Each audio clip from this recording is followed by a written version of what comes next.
Hey guys, this is the tutorial for Bright Eyes. It's cool, we can still be friends. I have to thank Maleena, who asked for this video, and LiveScript. I really like the way she played Bright Eyes, so thank those two for putting this video up. Second of all, we're just gonna go through strumming pattern first because chords will be easy, so you can skip over that, and then I'm just gonna do a short playthrough to kind of like join everything together.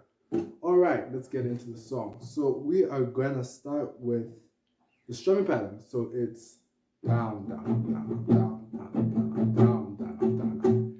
Let's do that one more time. And we're gonna do our first chord, our F major 7.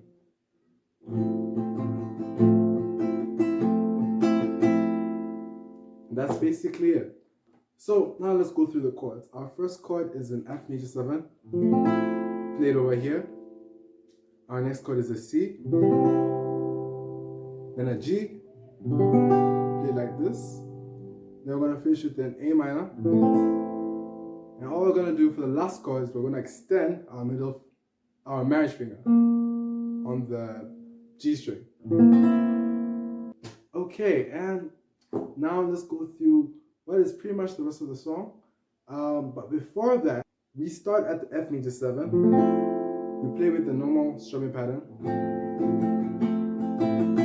And then we pick the D with our marriage still on the 3rd fret.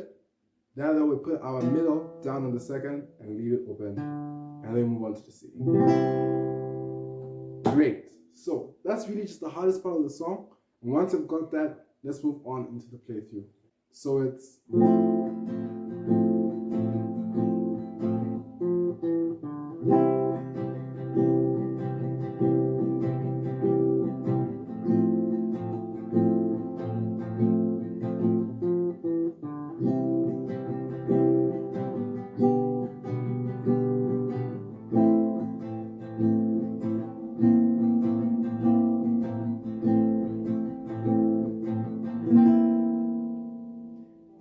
Guys, help me out. I really want to do a tutorial on Weird Little Birthday Girl, one of their songs from a while ago. And I wanted you guys to tell me how you think about that. Again, thanks to LiveScript and Maleena for asking for this video. And I'll see you guys later. Have fun. This is a short little tutorial. So there's that. Bye.